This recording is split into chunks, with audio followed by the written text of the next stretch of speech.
Вітаю вас, у эфіры пара. Хачу падзяліцца думкай, чаму часы дыктатараў Пуціна і Лукашэнкі палічаныя. Лічыце, што гэта ўжо вырашанае пытанне. Пра гэта сведчыць логіка геапалітычных працэсаў, нюансы і дэталі, пра якія нам робіцца вядома, у гэтым відэа больш падрабязна.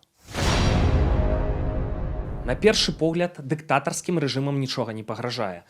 Вы самыя бачыце, што адбываецца ў Беларусі, працягваюцца рэпрэсіі, як і многія гады да гэтага, 9 год журналісту Дабравольскаму. Ну, это такі вот смелы, скажем так, зухаваты журналіст, міліцыя яго не любіла. Ну, дзяржаўная здрада, ну якая яна можа быць?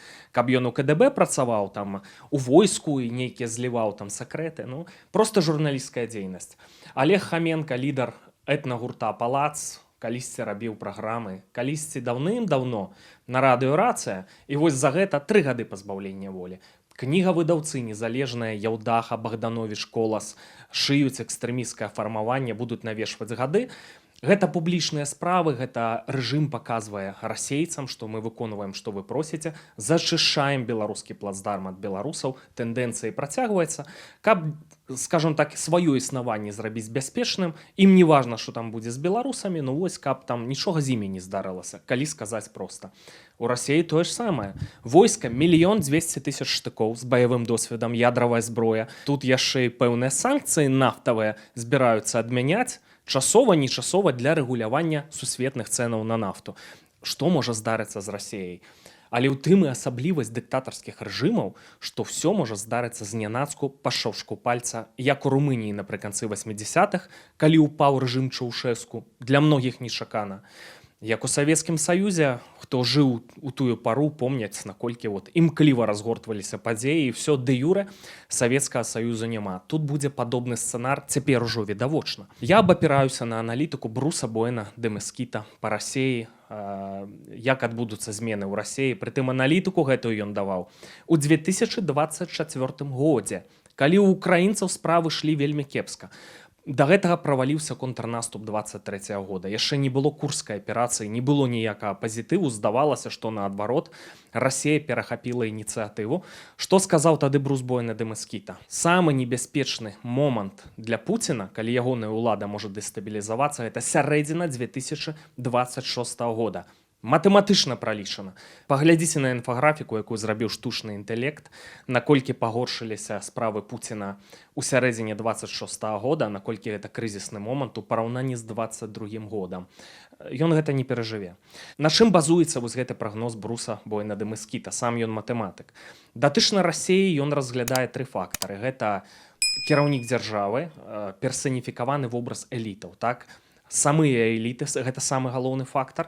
Ну і грамадства, якое б яно не было, яно таксама разглядаецца. Пераломны момант здарыцца тады, калі эліты зразумеюць, што ўсё, на перспектыў ніякіх няма, нейкіх там мэтаў агучаных датычнай вайны дасягнута не будзе, што ў фінансавым сэнсе, ў плане дабрабыту, яны губляюць і не маюць наперадзе ніякіх перспектываў. Гэта момант, калі пачнецца нейкі дробны сабатаж, невыкананне загадаў, падбухторванне, дэстабілізацыя Расіі знутры. Тады ў 24 годзе Брус Буэн де Мескіта назваў 2 умовы, што украінцы да красавіка 26 года, лічыце ўжо красавік, павінныя ўтрымаць Кіеў і павінныя утрымаць поўдзень Украіны, каб расейцаў не было ў Адэсе. І тады справа папросту вырашана з дэстабілізацыяй у Расіі. Ну тады это здавалася, спрацуе, не спрацуе, ну аналітыка розная бывае, нешта не спрацоўвае, ну сёння ўсё это адбываецца такім чынам. І вось дэталі, калі ласка, дробны сабатаж. 8 сакавіка, калі на сайце Кремлін.ру, это сайт пуцінскай адміністрацыі, дзе каманда, дзе верыфікацыя, я ведаю, як працуе гэтая сістэма, там нічога не адбываецца проста так. Раптам з'яўляецца, заліваецца відэа, у пачатку якога, вот не змантаванае відэа, Пуцін кашляе там цягам 15 секунд. Да, вы знаете, давайте-ка я еще раз скажу, потому что перешило, да? Да, чуть не закашлялся. Много говорил очень сегодня. Может принести? Нет.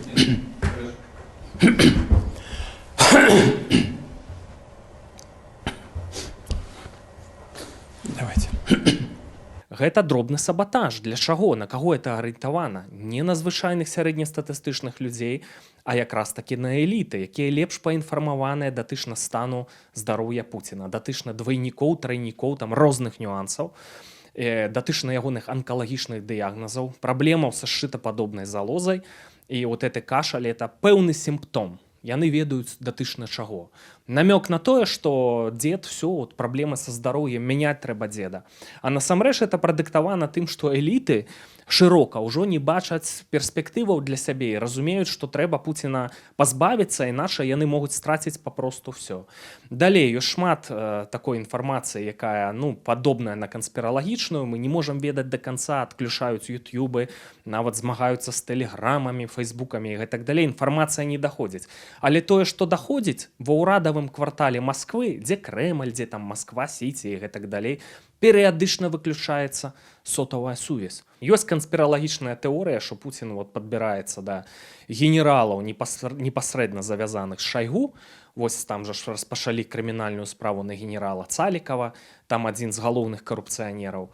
Што все, наступны сам Шайгу, ён бачыць для сябе пагрозу, і там ужо элементы міжусобіцы адбываюцца, і хутка яны могуць шчапіцца паміж сабой і могуць Расію дэстабілізаваць.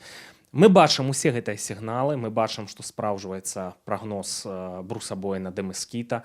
Украінцы, якой бы ні была цяжкая сітуацыя, яны папросту не далі ажыццявіцца вяснова-летнім планам расейцаў. Тыя паставілі нерэалістычную мэту браць Запарожжа, яны не наблізяцца да Запарожжа. Вось украінцы ўжо там жа ж былі акупаваныя часткі Днепрапетроўскай вобласці, ужо не акупаваны, ужо там адбываецца зачыстка.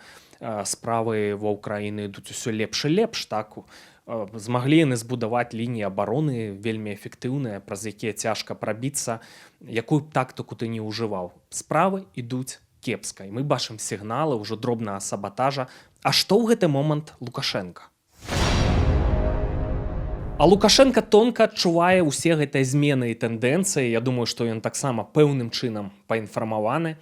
І глядзіце, калі яшчэ некалькі тыдняў таму ён не рызыкнуў ляцець да Трампа на Раду міра, то цяпер все зноўку аб'яўлена афіцыйна, што на наступным тыдні ў Беларусь прылятае спецпасланнік Джон Коул, зноўку вызваленне палітвязняў, зноўку абмеркаванне вялікай здзелкі са Злучанымі Штатамі Амерыкі і гэтак далей. А ў амерыканцаў ясная, зразумелая стратэгія, і асабліва аперацыі па Іране ўсё паказала. У чым гэтая стратэгія? Яны сур'ёзна взяліся за справу, каб шырыць свой уплыў, вярнуць, магчыма, страшаныя пазіцыі. У іхнай парадыгме на першым месцы это быў іхны задні двор. Это якраз такі вось Венесуэла, дні Кубы, камуністычнага рэжыму на Кубе таксама палічаная, гэта відавочна. Я думаю, што Нікарагуа, што там Колумбія таксама ўжо будуць дамаўляцца ісці на вялікія здзелкі. Другое ў іхнай парадыгме, правільна сказаць, што Тайвань, там сёння не адбываецца нейкіх такіх відавочных працэсаў вайсковых, это Блізкі ўсход, гэта Іран. Галоўная мэта, вось нам зараз трэба сачыць за Іранам, што там патрэбна амерыканцам.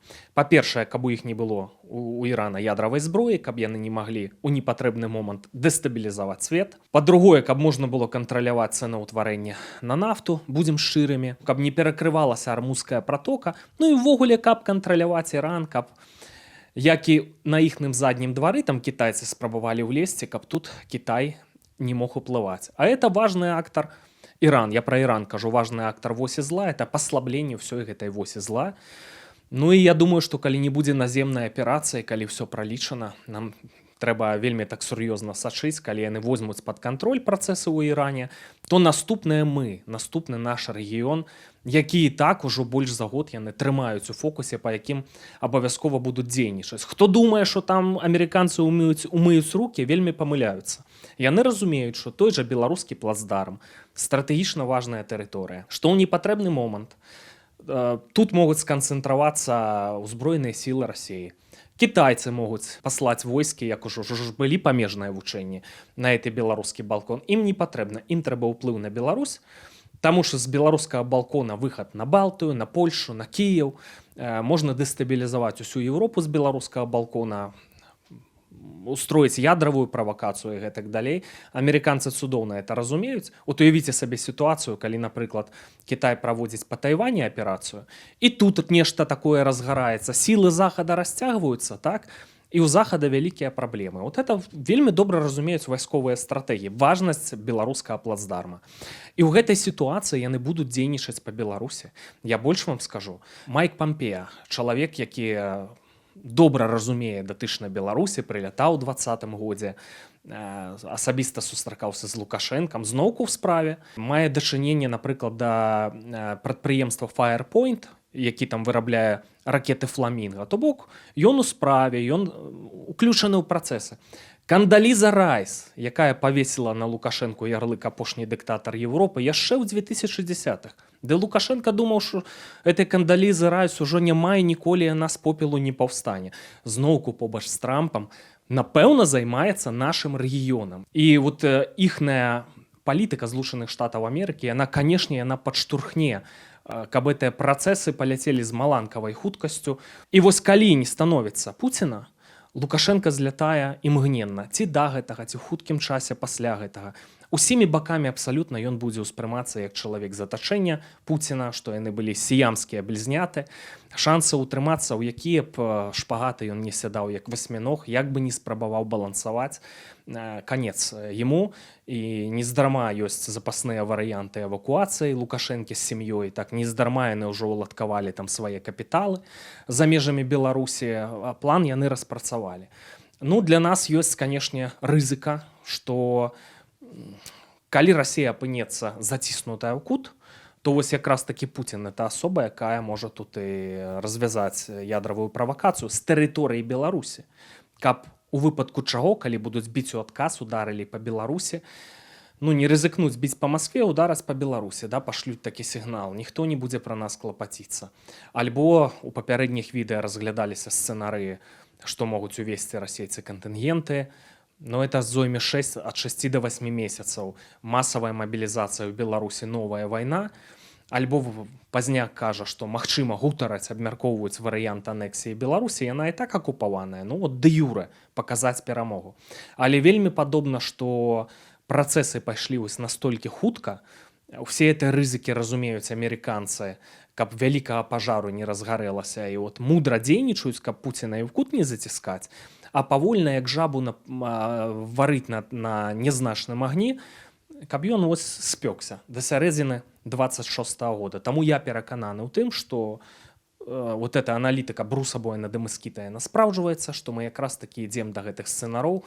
Хутка перад намі будуць стаяць абсалютна іншыя мэты і задачы, і вельмі падобна, што спраўдзіцца меркаванне аналітыка, эстонскага аналітыка Арне Віедла.